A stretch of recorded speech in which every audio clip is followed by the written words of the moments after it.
Hey guys, what's up I hope आप सभी बहुत अच्छे होंगे। तो चलिए इसके साथ शुरू करते हैं आज का हमारा वीडियो। आज का जो हमारा टॉपिक है गाइस वो होने वाला है कि if I want to come to Poland for studies, what is the procedure, what are the steps, what is the things I have to take care of, किन किन चीजों का मुझे ध्यान रखना है, कहाँ कहाँ पे गलती हो सकती है, and most important last but not the least कि इसमें कितना टाइम लग जाएगा, time and the second most important thing इसमें कितना पैसा इन्वेस्ट हो जाएगा। ओके, सो इस टॉपिक को इजी करने के लिए हम लोग इसको स्टेप वाइज डिवाइड कर देते हैं।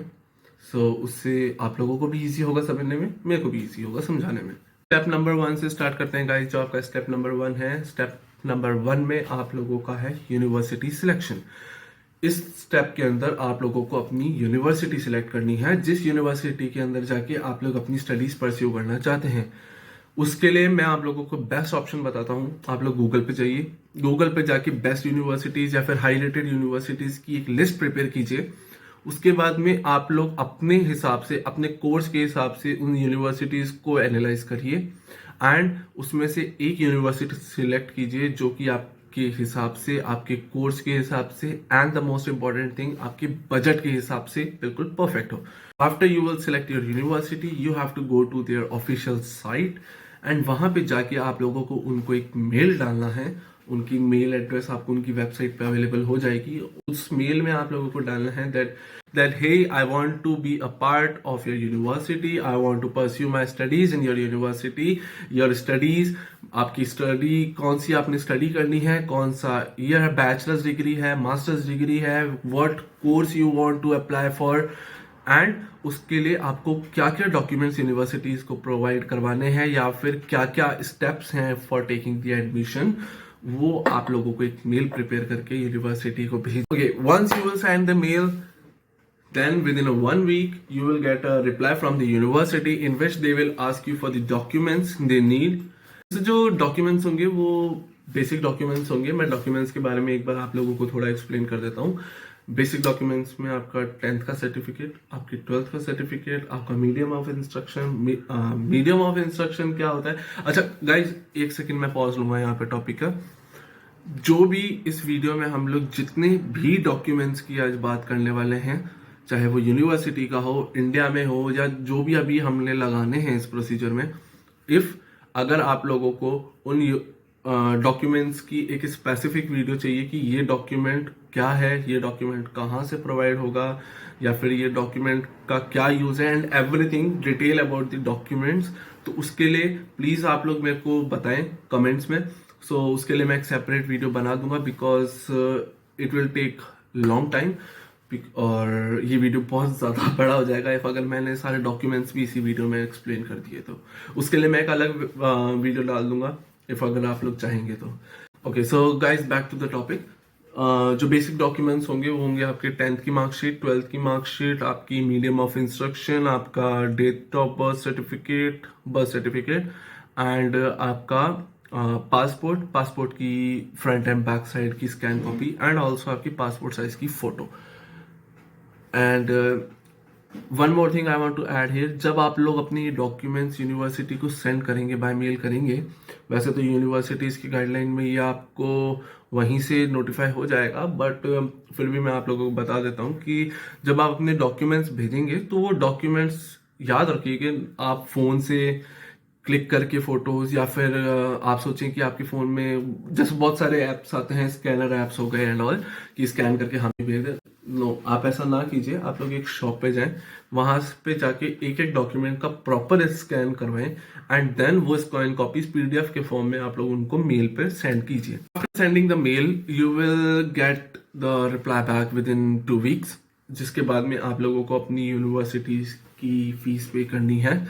फीस के लिए मैं आपको एक और चीज बता देता हूँ। फीस जब आप पे करेंगे तो यहाँ पे जब आप इंडिया से अप्लाई कर रहे हैं किसी भी यूनिवर्सिटी के लिए, तो उसमें आप सेमेस्टर वाइज पे नहीं कर सकते। उसमें आपको मिनिमम 1 साल की फीस पे करनी ही पड़ेगी। तो हर यूनिवर्सिटी की फीस वैसे डिफर करेगी अलग अलग। सो फीस पे यहाँ पे मैं आपको बोलना चाहता हूँ कि जब आप फीस पे करेंगे यूनिवर्सिटीज की, जब आप इंडिया से अपने डॉक्यूमेंट्स अप्लाई कर रहे हैं या फिर आप इंडिया से अपना एडमिशन ले रहे हैं यूनिवर्सिटी में, सो आपको पूरे 1 साल की फीस पे करनी पड़ेगी। इट्स नॉट पॉसिबल कि आप 6 मंथ्स की सेमेस्टर वाइज ऐसे पे कर दें, दैट्स नॉट पॉसिबल। आपको मिनिमम 1 साल की फीस वहां पे पहले स्टार्टिंग में पे करनी ही पड़ेगी। After paying the fees they will give you the acceptance letter, accommodation letter, they university will provide you. फिर उसके बाद में आप लोगों का cover letter, offer letter and जो भी रिक्वायर्ड डॉक्यूमेंट्स होंगे यूनिवर्सिटी की साइड से वो लोग आपको भेज देंगे। अगर आप लोग चाहें तो यूनिवर्सिटी से बाय स्कैन करके आप लोग ओरिजिनल कॉपीज अपने पास निकलवा सकते हैं।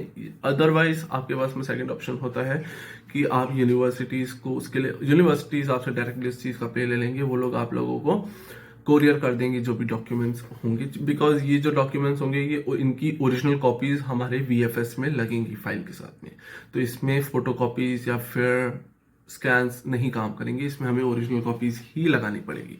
Okay guys, here's the end of the step 1. Now we're gonna talk about the step 2.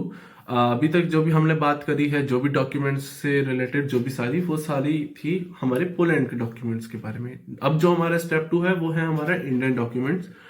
अब जब आप अपनी फाइल प्रिपेयर करेंगे वीएफएस के लिए, तो उसमें 2 पर्सन की आपकी डिटेल्स लगेंगी, डॉक्यूमेंट्स लगेंगे। एक तो होंगे आप खुद, दूसरे होंगे आपकी sponsor. Now who will be the sponsor? The word sponsor is जो भी आपकी पढ़ाई एंड आपके सारे एक्सपेंसेस बियर करेंगे, he will be known as your sponsor. जो भी आप स्टडी करेंगे, वहां पे जाके रहेंगे, वहां पे खाना खाएंगे पिएंगे, वहां पे सरवाइव करेंगे, उस सब का जो एक्सपेंस बियर करेगा, that person will be known as your sponsor. अब ये स्पॉन्सर कोई भी हो सकता है, ये चाहे तो आप खुद को अपना स्पॉन्सर शो कर सकते हैं, आप चाहे तो किसी और पर्सन को अपना स्पॉन्सर पिक कर सकते हैं। It could be your parents, it could be your family member, your relatives, your friends, anyone, any person could be your sponsor in this. Now moving back to the topic, जो सबसे पहले हम लोग बात करते हैं कि आपके कौन कौन से डॉक्यूमेंट्स लगेंगे। आपके डॉक्यूमेंट्स में जो आपके बेसिक डॉक्यूमेंट्स होंगे, बेसिक डॉक्यूमेंट्स आपके आधार कार्ड, आपका पैन कार्ड, उसके बाद में आपका स्कूल सर्टिफिकेट, स्कूल सर्टिफिकेट में आपका 10th की मार्कशीट, आपकी 12th की मार्कशीट, एंड इफ आप कॉलेज ड्रॉप आउट है, आप लोग मास्टर्स के लिए जा रहे हैं, तो आपकी जो भी प्रीवियस यूनिवर्सिटी होगी, बैचलर्स डिग्री जिस भी यूनिवर्सिटी से होगी, उस यूनिवर्सिटी की bachelor degree instead of that 10th and 12th certificate.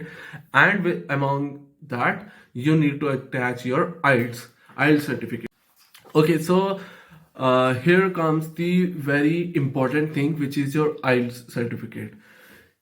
There is one thing which I really love about Poland, which is कि अगर आपके पास में IELTS का सर्टिफिकेट नहीं है, या फिर आपके पास है और आप में इनफ बैंड्स नहीं है आपके IELTS में, so instead of your IELTS you can also provide your medium of instruction.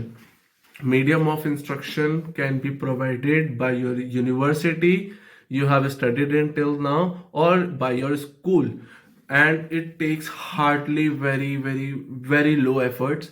You can simply go to your school or your university, you can ask them to provide your medium of instruction. By them only they will provide you that, and they will not be having any problem in that. Note this point, they will not be having any problem in that, and they can't refuse to give you a medium of instruction. But the important thing here is that your school or your university from where you will bring your medium of instruction should be a English medium university or English medium school. ऐसा possible नहीं है कि आपकी school या फिर आपकी university जहां से भी आप मीडियम ऑफ इंस्ट्रक्शन अवेलेबल कर रहे हैं वो हिंदी मीडियम हो। It should be English medium only. Okay, ये हो गया आपका मीडियम ऑफ इंस्ट्रक्शन, आपका आधार कार्ड, आपका pan card. Next document is आपकी जो भी यूनिवर्सिटी के डॉक्यूमेंट्स थे, वो सारे आपकी ओरिजिनल डॉक्यूमेंट्स लगेंगे, जो भी आपकी यूनिवर्सिटी से डॉक्यूमेंट्स आएंगे। इसके बाद में ये होती है आपकी फाइल क्लोज, आपके documents done.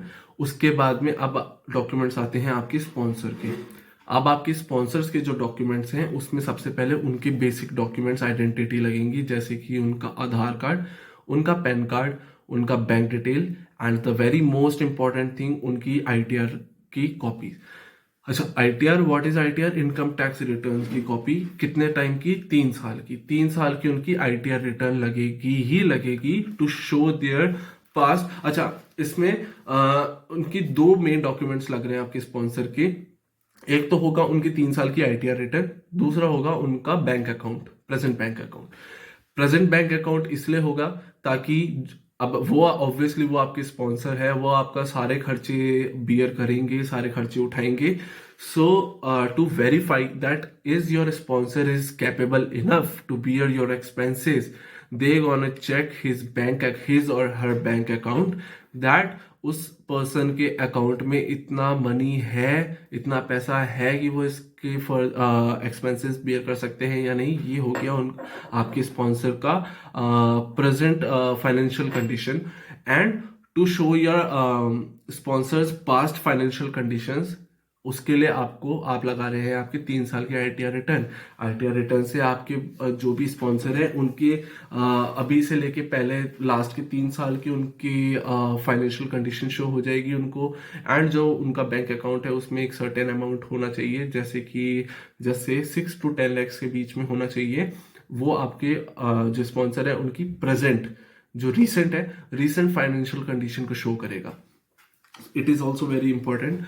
So after that ये आपकी सारे डॉक्यूमेंट्स तैयार हो गए, आपके स्पॉन्सर के डॉक्यूमेंट्स, आपके पर्सनल डॉक्यूमेंट्स, आपकी यूनिवर्सिटी के डॉक्यूमेंट्स। ये सारे जब आप कंबाइन कर देंगे तो आपकी वीएफएस की फाइल प्रिपेयर हो जाएगी। अब ये हमारा स्टेप 2 यहाँ पे खत्म होता है। अब इसके बाद में आता है हमारा स्टेप 3। स्टेप 3 आता है आपका वीएफएस की डेट लेना। अच्छा, वीएफएस कोई भी हो सकती है, ठीक है। इन माय केस मैं जयपुर से हूँ, तो मैंने वीएफएस, मेरे लिए सबसे नज़दीक में जो था वो था दिल्ली वीएफएस, तो मैंने वहाँ की डेट ली थी। अच्छा, अब यहाँ पे कई लोगों को प्रॉब्लम आती है कि how to take a VFS date. VFS date लेना बहुत ईजी है गाइस, ठीक है। आप उसकी ऑफिशियल साइट पे जाएं, वेबसाइट पे जाके आप वहां से इजीली अपनी अपॉइंटमेंट बुक कर सकते हैं। स्टिल इफ आप लोगों को उसमें प्रॉब्लम आती है, then also you have one option, you can go to specific agents. There are lot of agents, ऐसे बहुत सारे एजेंट्स हैं जो कि वीएफएस की डेट्स प्रोवाइड करवाने में, आई मीन अपॉइंटमेंट्स अरेंज करवाने में हेल्प करते हैं। For that they took a specific amount, वो अपनी फीस जो भी होती है वो चार्ज करके आपको एक अपॉइंटमेंट दिलवाते हैं। अगर आप लोग चाहें खुद से कर सकते हैं, आप लोग चाहे एजेंट की हेल्प लेके कर सकते हैं। अगर आप लोग चाहें दोनों ही ऑप्शंस आपको नहीं समझ आ रहे हैं तो you can also contact me, you can directly message me on my Instagram और ऑन माई व्हाट्सएप। मैं मेरा इंस्टाग्राम और मैं मेरा व्हाट्सएप मैं मेरा डिस्क्रिप्शन में डाल दूंगा, आप लोग चाहें तो डायरेक्टली मुझसे कॉन्टेक्ट कर सकते हैं। मैं आप लोगों की वीएफएस की डेट में हेल्प कर दूंगा। ओके, एक बार आपकी अपॉइंटमेंट बुक हो गई है वीएफएस में, तो आपको जो भी डेट मिली अपॉइंटमेंट की उस डेट पे आपको वीएफएस जाना है। वीएफएस, अच्छा इधर मैं एक पॉइंट ऐड करना चाहूँगा। वैसे तो जब मैं मेरे वीएफएस के इंटरव्यू के लिए गया था तो lot of peoples were there. It's not like, ऐसा नहीं है कि वहाँ पे सिर्फ पोलैंड के ही लोग हैं, राइट। वो ऑल ओवर वर्ल्ड में जितनी भी कंट्रीज हैं, सारी कंट्रीज के काम उन्हीं वीएफएस में होते हैं, और सारे वीजा टाइप्स के काम भी वही होते हैं, चाहे वो स्टडी वीजा हो, वर्क वीजा हो, टूरिस्ट वीजा हो, विजिटर वीजा, कोई भी वीजा हो, सबके काम वही होते हैं और हर कंट्री के वही होते हैं। सबके सेक्शंस अलग अलग बने हुए होते हैं। मैंने वहां पे एक चीज देखी गाइस कि लोग बड़े, आई डोंट नो कि लोग इन चीजों को इतना लाइटली कैसे ले सकते हैं।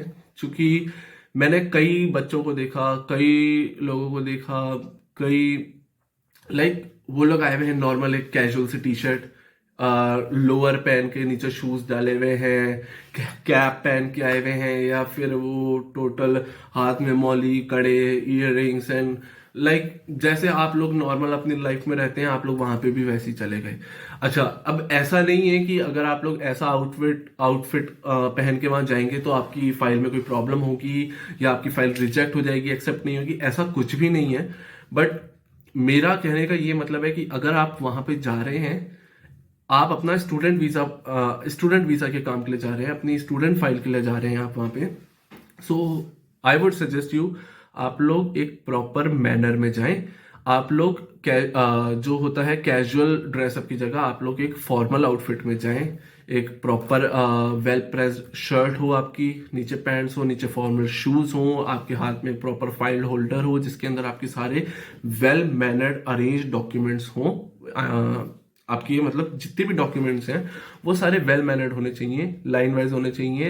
एंड वन मोर थिंग, जब भी आप अपनी फाइल अरेंज करेंगे एक चीज का और ध्यान रखिएगा कि आप दो फाइल्स रखेंगे। एक तो जो फाइल होगी जिसमें सारी कॉपीज होंगी वो आप वहां पे देंगे, सबमिट करेंगे। एक आपके पास में और फाइल आपके हाथ में होनी चाहिए जिसमें आपके पास में सारे ओरिजिनल्स होने चाहिए। जो जो डॉक्यूमेंट्स आपने अपनी वीएफएस की फाइल में अटैच की हैं उन सारे डॉक्यूमेंट्स के आपके पास में ओरिजिनल्स भी होने चाहिए।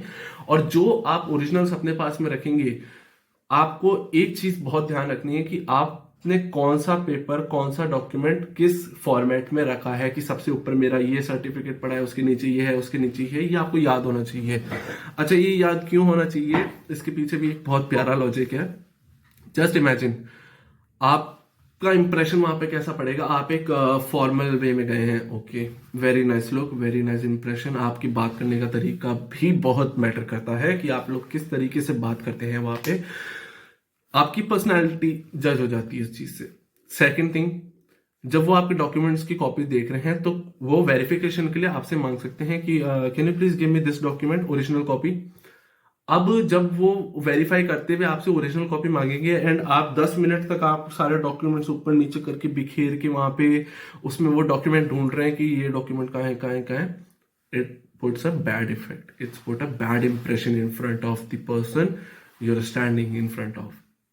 तो इस चीज से बचने के लिए मैंने भी ये चीज की थी। जब मेरे को अभी तक, if you guys will not believe, जब मैं मेरा वीएफएस में गया था एंड मैं मेरे एम्बेसी के इंटरव्यू के लिए गया था, मेरे पास में जो मेरी ओरिजिनल फाइल्स थी, मेरे को आज भी, आज 2 साल हो गए, मेरे को आज भी एक एक डॉक्यूमेंट का सीरियल नंबर मेरे को याद है, मैंने किस फॉर्मेट में मेरे डॉक्यूमेंट्स मेरे हाथ में रखे थे।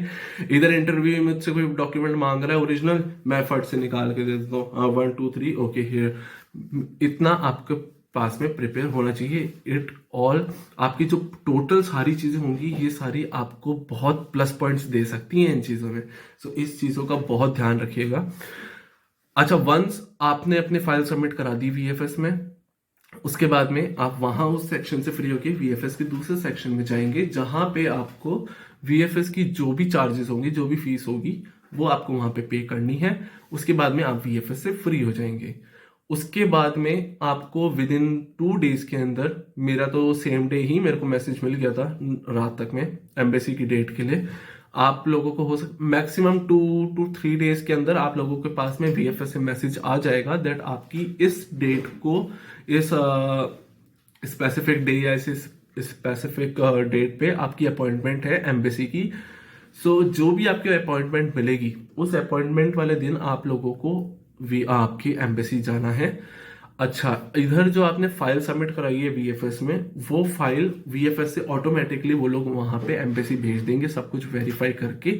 अब वहां पे जब आपका इंटरव्यू हो रहा होगा तो आपका जो इंटरव्यू ले रहा होगा, जो भी इंटरव्यू, उसके पास में आपकी वो वाली फाइल होगी जो आपने वीएफएस में सबमिट करवाई थी, और आपका पासपोर्ट भी उसी में होगा, आपका पासपोर्ट भी उन्हीं के पास में होगा।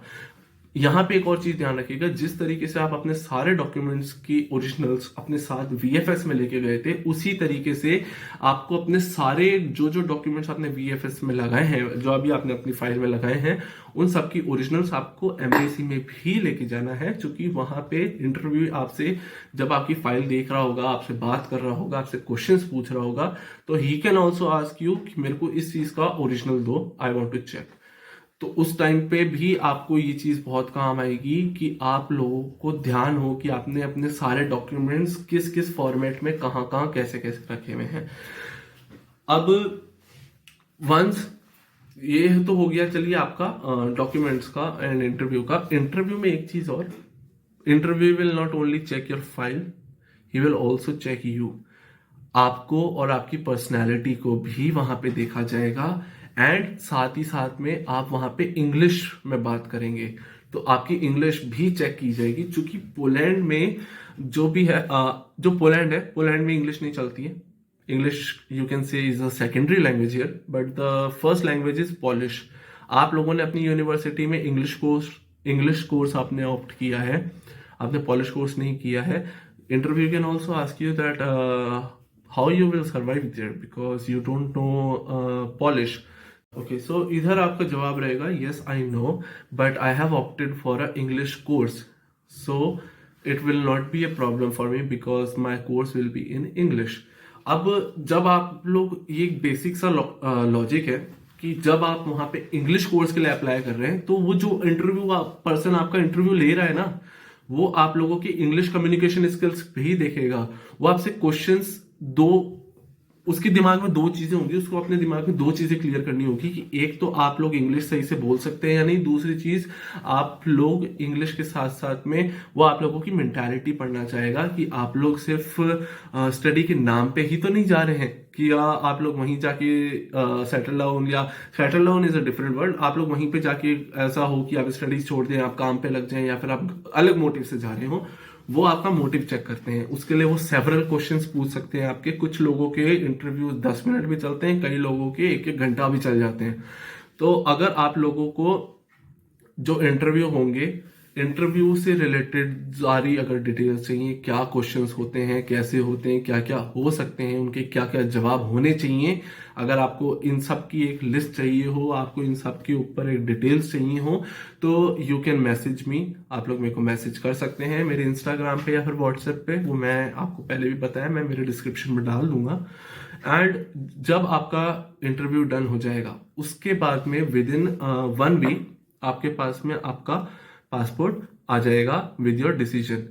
जो एम्बेसी होगी वो उसमें जो भी डिसीजन उनका होगा वीजा एक्सेप्ट या वीजा रिजेक्ट का, वो उस पर स्टैंप देके वो लोग बाय कोरियर आपके एड्रेस पे आपको आपका पासपोर्ट भेज देंगे।